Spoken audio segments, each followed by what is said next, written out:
Hi, and welcome to today's session. My name is Gilberto. I'm a psychotherapist, coach, and hypnotist that works and lives in Sudbury, Ontario, Canada. And I thought I'd do kind of a quick presentation today that's very content rich. You're going to see there's a lot of words on the page about understanding anxiety disorders. So I'm going to do kind of a general overview about anxiety disorders. And then in coming weeks, we're going to talk a little bit more about treatment. Now, I also produced another video on just some, I think, 5 easy steps to reduce your anxiety. So that may be helpful if you find today's content beneficial in identifying a sign or symptom specific to anxiety. And they give you some tips and tricks. That video gives you some tips and tricks on how to do something when you're actually in an anxiety-provoking moment. So today we're going to just kind of, like I said, do an overview about anxiety as a whole. So I hope that you find it beneficial. So strap in and let's get to it. So the first thing is really what distinguishes anxiety from fear. And fear is a state of immediate alarm in response to a serious known threat.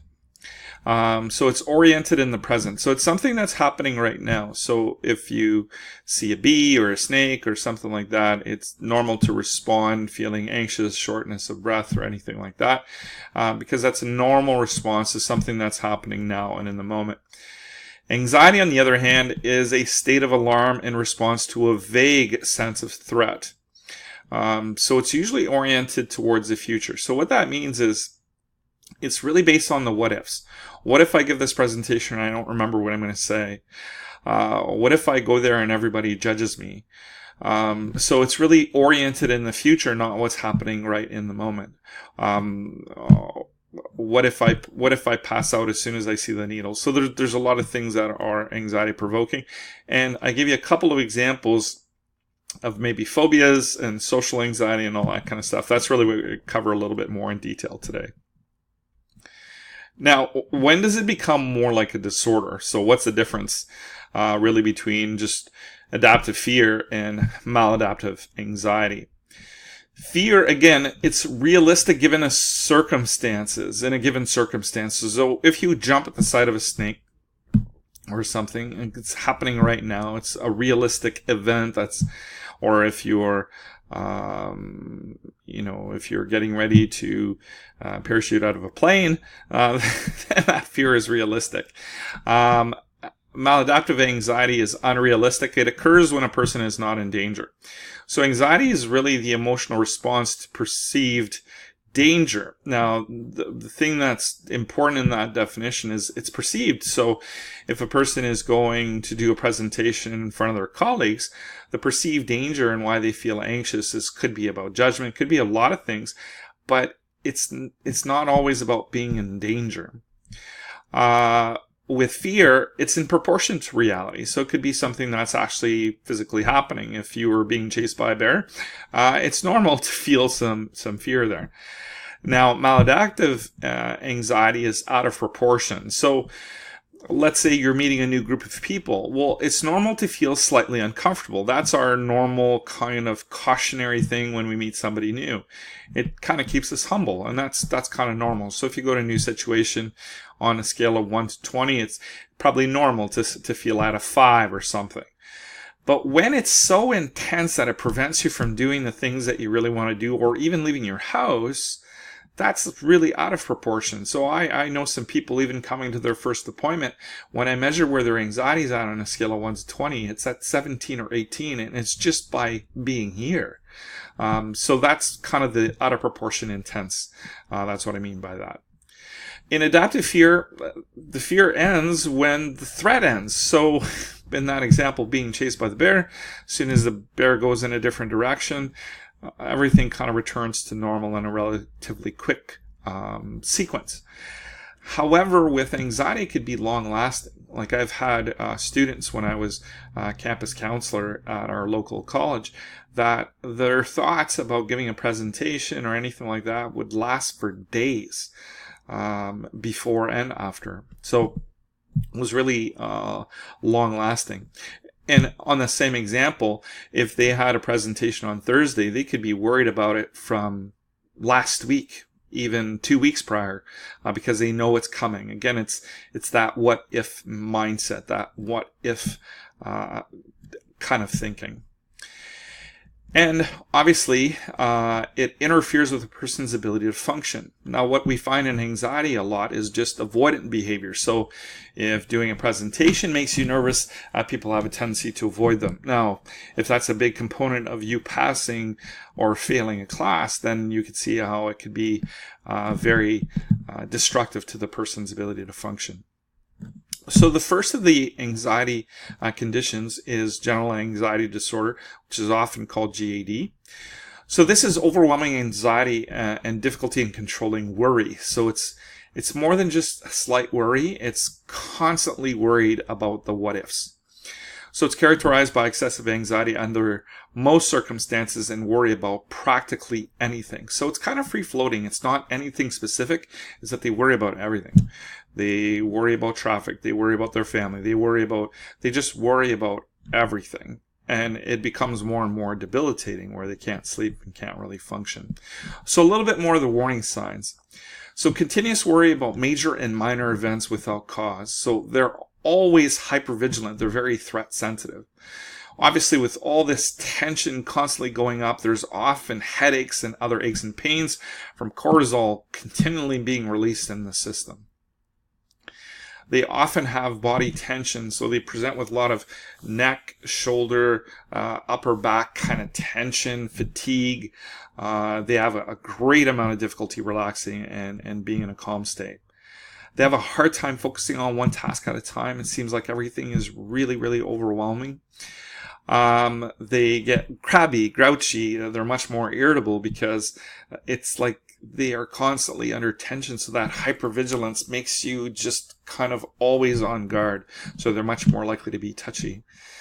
Of course, with that, the thoughts kind of go even more intense when you're trying to relax or fall asleep. It's like you keep replaying event after event after event in the mind. So they have great difficulty either falling asleep or staying asleep. So they kind of, for some of my clients, they as soon as their head hits the pillow, they're out, but they're up a couple hours after and with the inability to go back to sleep. They get hot flashes or they're sweaty in hands or body. And they have a feeling like there's always a frog in their throat or the feeling that they're gonna throw up, especially when worried. So the next one is a phobia. Now that is much more specific. So feelings of panic, dread, horror, terror in response to thoughts, images, or exposure to a specific object or a situation. So the most common one that I see actually is a fear of flying. So fear of being in a plane. So it's a very phobic response. They'll avoid it at all costs. Now, with some of the people I worked with, they didn't have any choice. They were getting married or being part of a wedding party and stuff like that. But it's this real imminent threat that something's going to happen. So it's a recognition also that the fear goes beyond normal boundaries. So yes, there are some dangers to flying, but it's to the point where there's this real inability to do it. It's overwhelming to the person. And it's to know that those reactions are automatic and uncontrollable.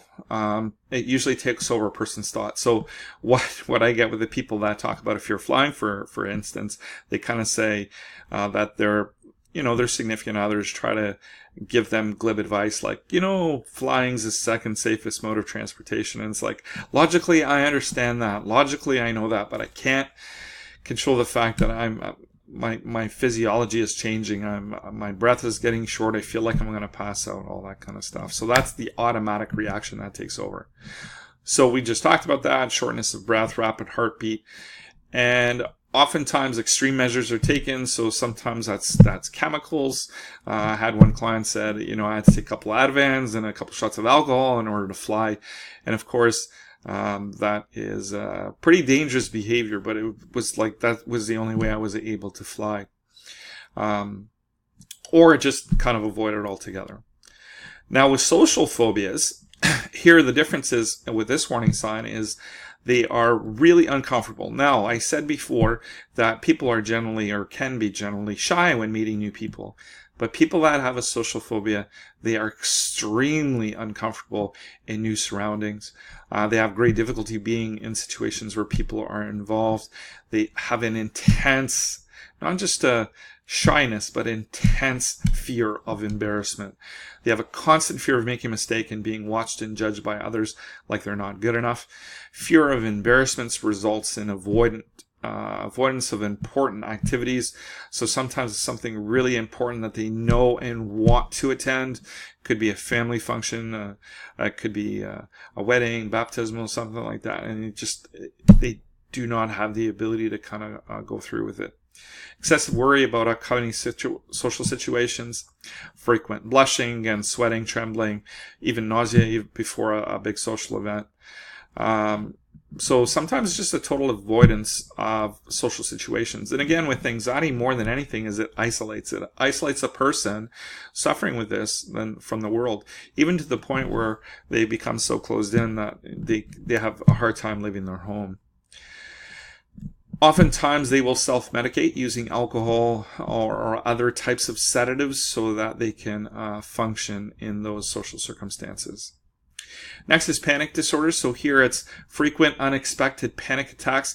So sometimes it's a displacement of the fear. So you have a fear of getting a panic attack.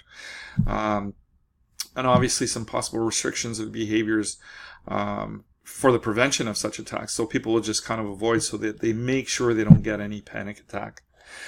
So here it's a repeated experience of sudden bursts of fear for no apparent reason. Clients often talk about the fact that they did not see it coming. It just affected them suddenly, loss of breath. We're going to talk a little bit about the physical symptomology here. So chest pains, heart racing, feeling dizzy, stomach problems, wanting to vomit, shaking, trembling. Really, the big thing is the feeling of being out of control and that they're going to die.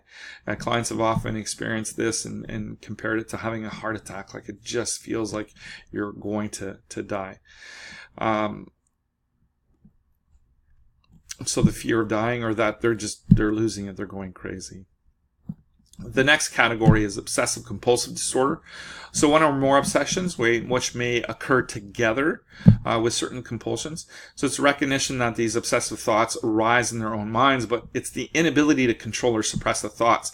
It's kind of like a loop, and we're going to cover that in just a little minute here. So it's a feeling of being trapped in a pattern of unwanted or upsetting thoughts. So when they get the upsetting thoughts, then they have to do the behavior in order to feel calm again.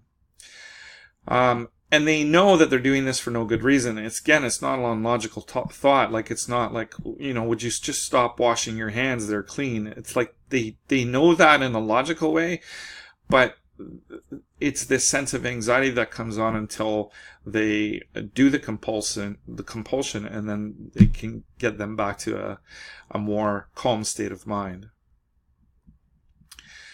Oftentimes it's the real feeling that I can't stop thinking that, my hands are contaminated, or this surface is contaminated, or that I must arrange the cups in a certain way or the spices in a certain way. And they have a real hard time stopping themselves from doing the thing again and again and again and again. They have excessive worry that if they don't do the behavior, that something horrible will happen. So, for example, there's washing, checking, symmetry orders. So washing, like hand washing, all that kind of stuff. Checker could be like a door checker. So they kind of go back and check if the door is locked again and again and again and again. We talked a little bit about symmetry and order, is that things need to be placed in a certain way, and they can really tell if a thing is out of place. Some people count. So they have to count and do certain things based in numbers before they get comfortable. Or the last one, and has been popularized on TV, which is hoarding. So this is the loop that I talked about before. So it starts, you could say it starts with an obsession, which leads to anxiety, which leads to doing the behavior. The compulsion is really the doing of the behavior, which finally leads into relief. But the relief is really short-lived because it's a loop that starts back